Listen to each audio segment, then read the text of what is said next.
Hello guys! Welcome back to my channel. Reggie ulit ng Reggie Rich TV. Bumabati na magandang umaga mula po rito sa Winnipeg. At today is June 18, Thursday. Off natin yun. At nakasa ba? Yun, mag-11 o'clock na. Medyo makulimlim yung panahon at saka medyo lumamig ng konti. Ano mga weather? It's like 15, feels like 11. So medyo may karamigan pala talaga. Ayan. Hindi ako makontento nang hindi ko nakakapagpalipad sa Saranggola sa araw ko. Nandito ulit tayo sa Garbage Hill at ang ating magandang lugar lagi na pinagpapaliparan. Medyo mahangin, maganda magpalipad kaya samantalahin natin. Samahan niyo ako.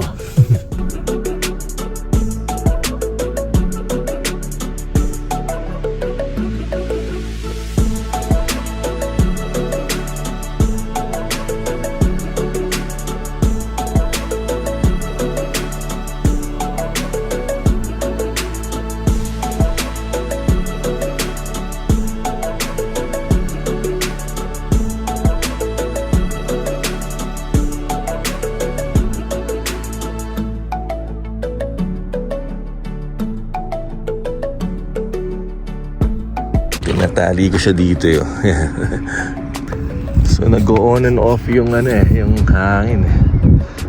Kasi tumalakas, biglang hihina, bumabagsak. Kaya ito na lumakas na naman. So nag-pick up na siya ulit. Yan, bitawa natin. Ganda o. Manik. Nilalamig ako. Kaya balik tayo sa kotse.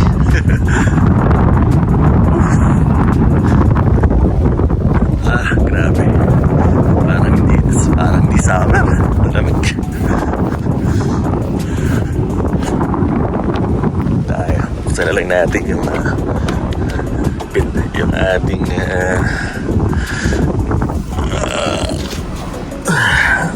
yung sunroof natin. Buksan natin. Para makita natin siya. Ayun. Kita. Diba?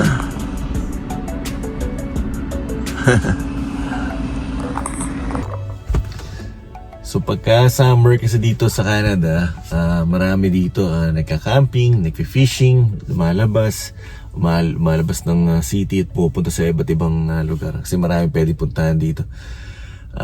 Kaya kailangan talaga medyo mag-unwind talaga. At masarap pag mag-grupo kayo or family kayo po lalabas. Marami pwede mong gawin para malibang mo yung sarili mo. Kasi nga, after long days of work, burnout ka doon sa mga ginagawa mo.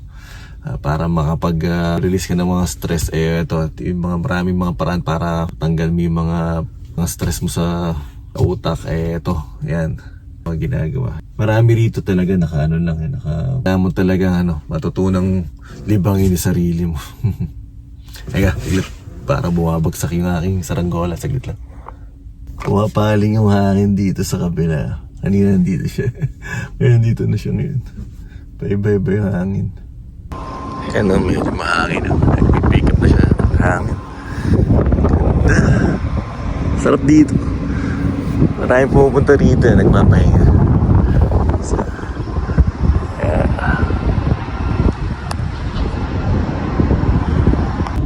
Nasira kasi yung drone ko. So pinadala ko sa DJI. May yata ang dating in-email na nila ako. Kaya ayun, para at least pagka meron tayong drone shots din. Ang ganda tingnan, no? Ayan, asa na? Hindi ko makita. So tiri kasi yung araw. Hindi ko makita. Saan? Ayun.